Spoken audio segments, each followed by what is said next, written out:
अरहान साहब, ये क्या चैम गोइयाँ आपको भी सुनने को मिल रही होंगी कि ट्रंप आएंगे और पाकिस्तान का जो भी सियासत होगा, तख्त उलट जाएगा हुकूमत का और इमरान खान बाहर आ जाएंगे। ख्वाजा असफ ने कहा था कि हम वेंटिलेटर पे हैं और हमें ऑक्सीजन मिल रही है, ये अमेरिका से मिल रही है। शहबाज शरीफ ने कहा था हम पागल हैं अमेरिका से अपनी मुखालफत मोड़ लेने। इसका मतलब है कि पाकिस्तान की सियासत में अमेरिका का इतना अमल दखल है। अमेरिका नहीं, अब दुनिया के जिस मुल्क में भी इलेक्शन होंगे ना, उसमें ओवरसीज का जो वोट होगा ना, या मुसलमानों का वोट होगा, उसी को पड़ेगा जो कप्तान की फेवर करेगा। डोनाल्ड ट्रंप आ गए, फॉर एग्जाम्पल खान भी आ गए, इसका मतलब आ गया। डोनाल्ड ट्रंप के आने से फर्क तो पड़ेगा, लेकिन इसी नवंबर के महीने में जो खान के लिए होने जा रहा है, इतना बड़ा होने जा रहा है कि कोई तसव्वुर नहीं कर सकता। इतना बड़ा होने जा रहा है कि लोगों को रहा करना पड़ जाएगा। बांग्लादेश वाला इनकलाब नहीं, तौर पर नहीं होगी, लेकिन आप कितनों को मार लेंगे। जिन एहतजाजों में लीडरशिप नहीं होती, फिर वो एहतजाज बांग्लादेश से भी खौफनाक होते हैं। जी। अस्सलाम वालेकुम ख़वातीन व हज़रात, मैं एहतिशामुल्लाह बहलीम हूँ और आप पब्लिक डिजिटल देख रहे हैं। आज पाकिस्तान में तो कोई खबर है या नहीं है, लेकिन एक जो अहम खबर है वो ये है कि कल 5 नवंबर है और अमेरिका में इलेक्शंस होने जा रहे हैं। दो अहम पार्टीज हैं, डेमोक्रेट्स और रिपब्लिकन। इसके अलावा भी पार्टी है जैसे द लिबर्टियन और दीगर पार्टीज, उनका तज़किरा नहीं किया जाता।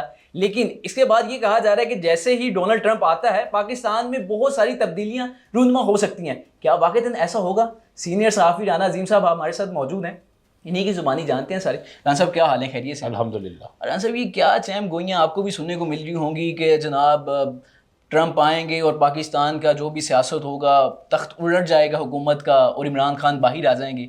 इसमें सदाकत है? क्या होगा? बिस्मिल्लाहिर्रहमानिर्रहीम, अस्सलातु वस्सलामु अलैका या सय्यदी या रसूलल्लाह, अस्सलातु वस्सलामु अलैका या सय्यदी या हबीबल्लाह। एक बात ज़हन कर लीजिएगा कि दुनिया की 13 ऐसी रियासतें हैं, आप ज़रा उठा के देख लें सारी चीज़ें, कि जिनका अमरीकी इलेक्शन के बाद बड़ा असर होता है। ओके। मैंने नहीं कहा था, ख्वाजा असफ ने कहा था कि हम वेंटिलेटर पे हैं और हमें जो ऑक्सीजन मिल रही है, ये अमेरिका से मिल रही है। याद है आपको? जी जी बिल्कुल। शहबाज शरीफ ने कहा था हम पागल हैं अमेरिका से अपनी मुखालफत मोड़ लेने।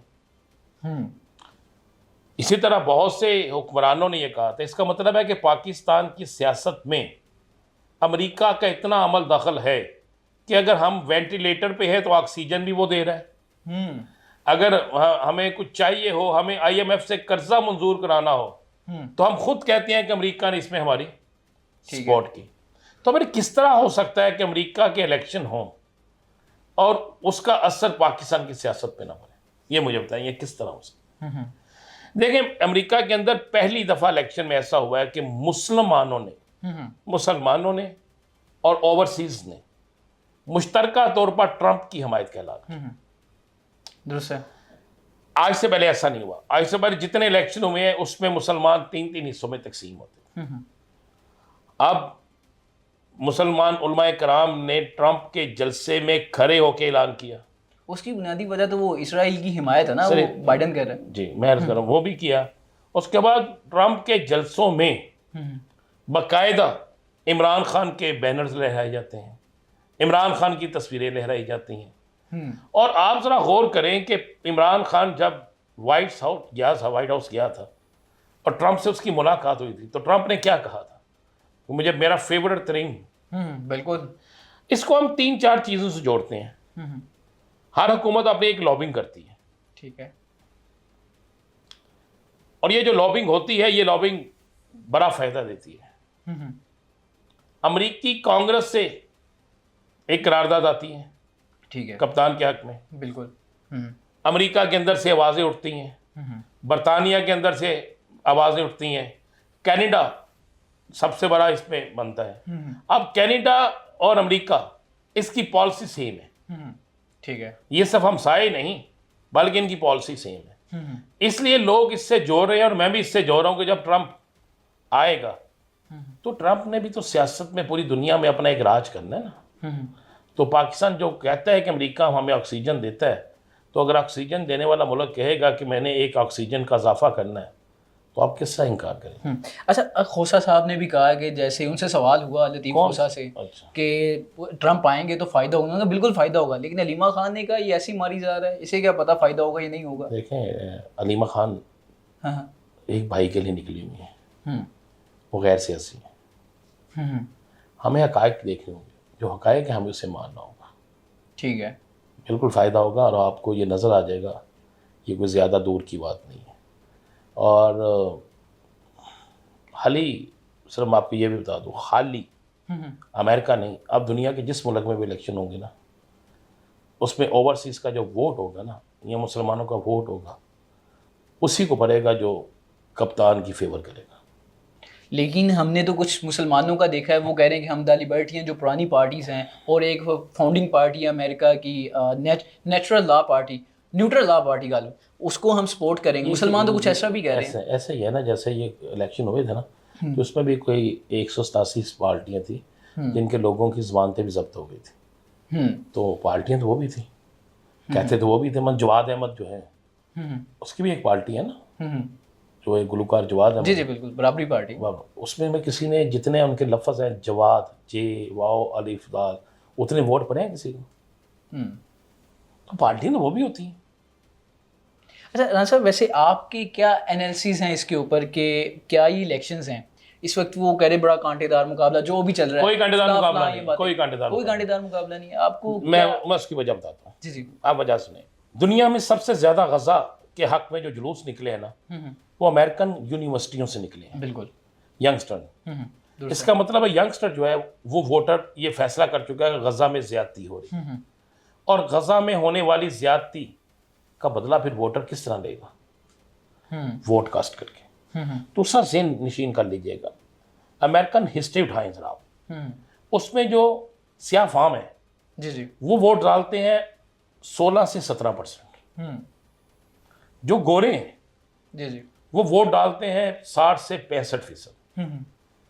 एक तरफ सियाह फाम उम्मीदवार है, एक तरफ गोरा उम्मीदवार है। आप वहां पे कौम परस्ती जो है, आप इसको मत भूलें। ठीक है, वो भी है। अगर ट्रंप के मुकाबले में कोई गोरी होती तो शायद पोजीशन और होती।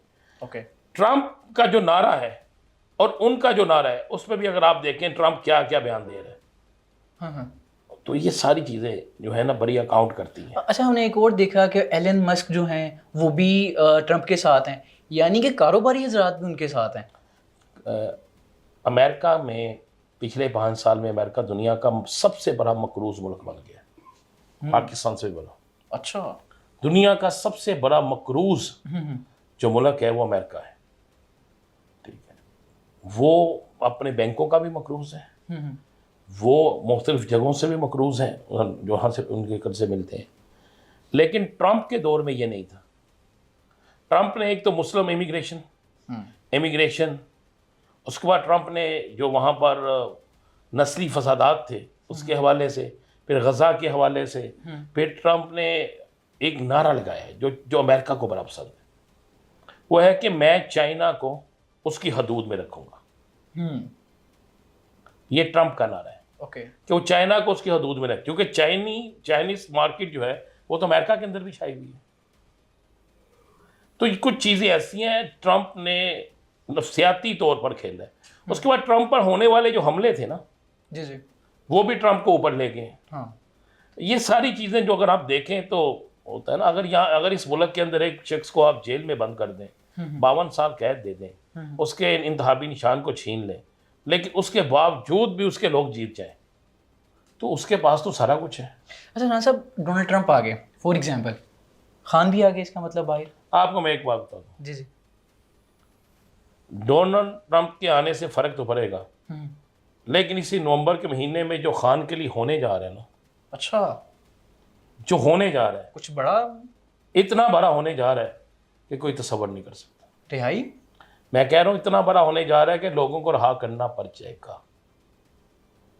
अच्छा, आप अपने कैमरे ये सारी चीज़ें तैयार रखें, टाकी शाकी मार लें, मार लें टाकी शाकी, और मार के टाकी शाकी आपको कोई 400-450 किलोमीटर का सफ़र तय करके किसी जगह जाना पड़ेगा। फिर आप देखेंगे शहर इक़्तिदार के बाहर फिर आपको नज़र आएगा कि हो क्या गया। लेकिन मियाँ साहब तो वापस आ रहे हैं, वो कह रहे हैं कि मैं वेरी सून लाहौर वापस आ रहा हूँ। तो मियाँ साहब आ जाइए। मियाँ साहब के पास क्या है? क्या है मियाँ साहब? नहीं, वो पहले तो यही चैम गोइयाँ थी, वो चलेंगे, इसका मतलब सारे ऐसा ऐसा जाएंगे। नहीं, मियाँ साहब को ये वो गलत खबर कोई दे देता है कि मियाँ साहब गए हैं वापस नहीं आएंगे। मियाँ साहब गए थे, मियाँ साहब वापस आएंगे। अब ये देखना क्या इक़्तिदार भी इनके पास रहेगा या नहीं। ये देखें। नहीं, असम्बलियाँ तहलील होंगी या हुकूमत चेंज होगी, क्या होगा राना साहब कुछ? 4 से लेकर 11 तक आप देखिएगा क्या ये क्या 4 नवंबर से 11 नवंबर तक? जी आज 4 नवंबर है। जी जी 11 नवंबर तक देखिएगा कि हवा किस तेज से चलती है और कौन अच्छी पतंग उड़ाता है। नहीं, कैसे फिर वो, जैसे वो कह रहे हैं कि 4 लाख 5 लाख लोग निकलेंगे, थोड़े हैं, इनकलाब लेकर आएंगे। 4 लाख थोड़े हैं, ज़्यादा हो जाएगा। ज़्यादा लोग निकलेंगे? बांग्लादेश वाला इनकलाब? नहीं नहीं नहीं, तोड़ फोड़ नहीं होगी, अच्छा। लेकिन आप कितनों को मार लेंगे, हाँ हाँ। कितने लोगों को मार लेंगे? लेकिन लीडरशिप तो बौखलाहट का शिकार है, वो लीडर ही नहीं कोई है, ये तो इन्हें लीड कौन करेगा लोगों को? यही खाम ख्याली किसी को ले डूबेगी। हम्म यही खाम ख्याली जो है ना, ये डूबेगी। दुआ करें लीडरशिप हो।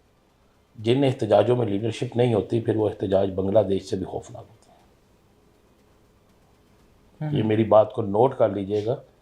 और जिस दिन आप, कि मैंने आपको डेट दी है 11 तक, फिर आप मुझसे आकर ज़रूर पूछिएगा कि भजन ये अचानक से क्या शुरू हो गया।